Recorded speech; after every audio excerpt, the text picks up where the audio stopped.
In this final installment of the archive, backtracking the debt clock secrets that have been revealed, we are going to put things in perspective and realize it is a spiritual battle as we also try to make sense and understand the smashing of silver's price by the powers that be. Let's explore!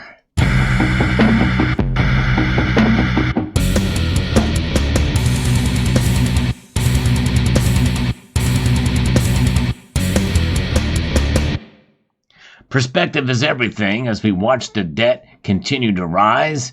In fact, we can see here that as of this archived posting here, we can see that the debt is at $33.7 trillion. We know it's growing at an alarming rate because of deficit spending. But when we think about it, there are certainly things we can do, but understand that the things that we can do are mainly to protect ourselves against economic instability. And we only have so much control, even so much as that is concerned. But when we hold gold and silver, we indeed do protect ourselves.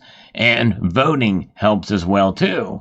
But nonetheless, even some of the people we vote for, they disappoint us. So then that leaves us to what we can do is pray to give it to God. Because we wrestle not against flesh and blood, but against principalities, against powers, against the rulers of the darkness of the world, against spiritual wickedness in high places.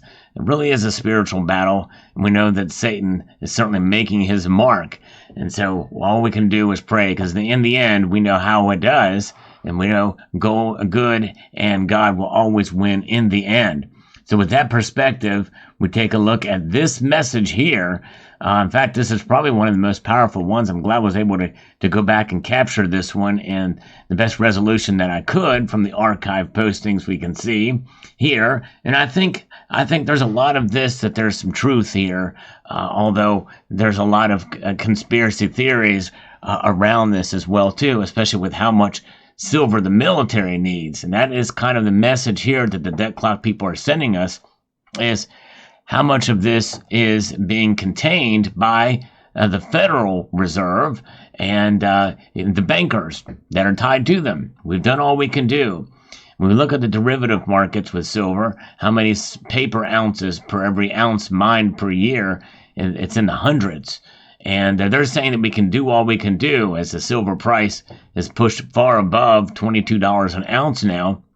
And many people feel they can't contain it much longer, according to the Feds. But the military says we need it more because we've got wars picking up. We're funding wars now in Ukraine, Israel, and we need more silver. We need the price to be low so we can do that.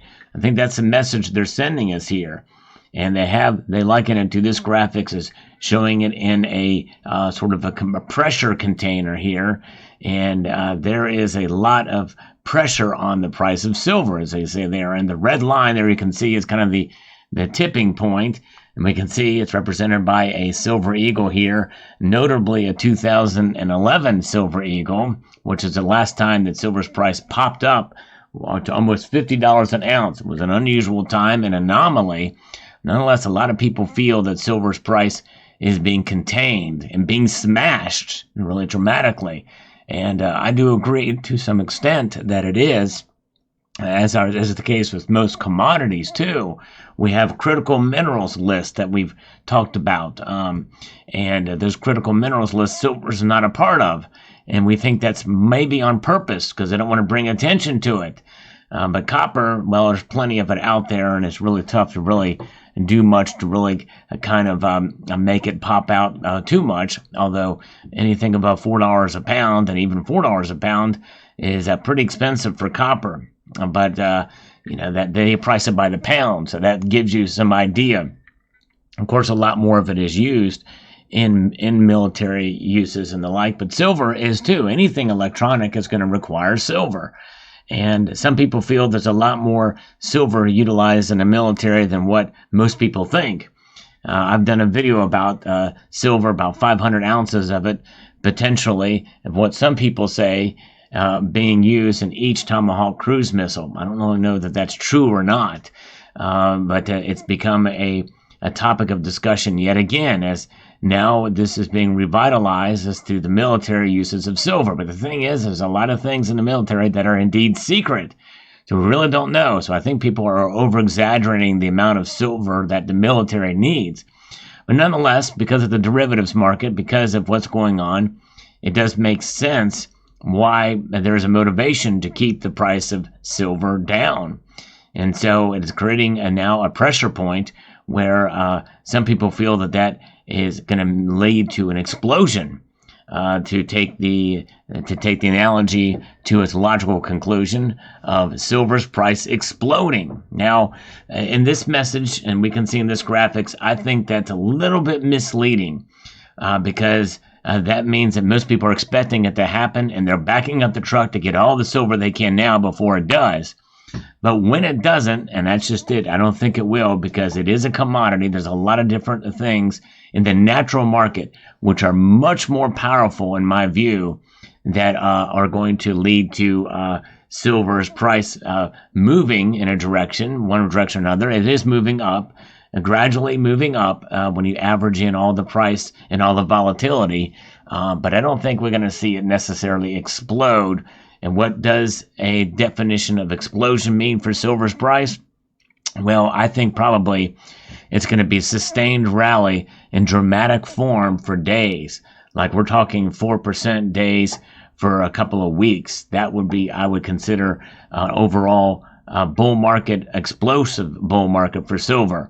So how would that pan out? Well, we're talking about north of $30, $40, and maybe even closer to $50 an ounce again, which if silver were to reach $50 an ounce again in the coming weeks and months, that pales in comparison to what $50 meant back in 1980. That's right, 1980, if we were to take inflation-adjusted dollars, that would be triple-digit silver, which we're nowhere near, and that was an anomaly in 1980 and in 2011. In fact, it is still much less. $50 today for silver is much less than what it would mean in 2011, of what it meant in 2011. And I was one of the few back then that thought, well, it's going to continue to climb up. I've learned a lot since then. In fact, this channel began out of that silver craze. Crash JP Morgan stack silver was all the rage. That was the talk back then, before there was any silver squeeze movement. But it was an attempt. It was an earlier version of it by Crash JP Morgan by buying silver. Essentially, it was the squeeze before there was a squeeze. And so that is the thing. But we have to have realistic expectations of silver. And so even if there's some truth to this infographic, and I think there is some truth to it, I think it pales in comparison to the natural market forces that are at play, which is why we've been seeing consistent little mini breakouts of silver over the past couple of weeks and months, and even past couple of years here. So we'll see how it plays out. But all we can do is continue to slow and steady stack on. It's a marathon, not a sprint, as Silver Hustling 13 says. And you do that, you're going to do very well with silver, and it will preserve your wealth, because you will be utilizing dollar cost averaging. And you can take that to its next logical level by accumulating a bit more when the prices are low, and a little bit less when the prices climb up a bit, and maybe even not purchase at all when the prices spike on a given day. Folks, that is enhanced dollar cost averaging, and that is a practice that I think will bode well for the hardcore stackers out there, to utilize enhanced dollar cost averaging and to be as a proven method to preserve your wealth, and maybe even profit a little bit if you do it, time it right. But it should never be about profit. That's not what silver is. And this infographic, I think, to some extent, could mislead folks into thinking that you can profit on silver. And yes, you can. If you do everything right, and you do it just the right way with the right strategy, you can profit on silver. But I don't think that's what it's there for. Silver, in my view, as a metal, has proven itself time and time again to be money as a store of value, and something that certainly can react as money. And that's how we should view silver. Even though it's not actively used right now as money, it is what I refer to as dormant money or commodity money. and that is something that is not necessarily realized by the markets. It's not, because the markets see silver more as a commodity than as a hedge. And hedges are something that we have to protect against the volatility of the markets in general. But sadly, both gold and especially silver have become that very market and how the price is handled. And it's a manipulative situation. So let me know what your thoughts are about this installment as we finish our backtracking now of the secrets of the debt clock. I hope you found this video informative, insightful, and educational. I'd like to extend a multitude of gratitude to each and every one of you for taking the time to watch, and encourage you to please rate, share, comment, and subscribe.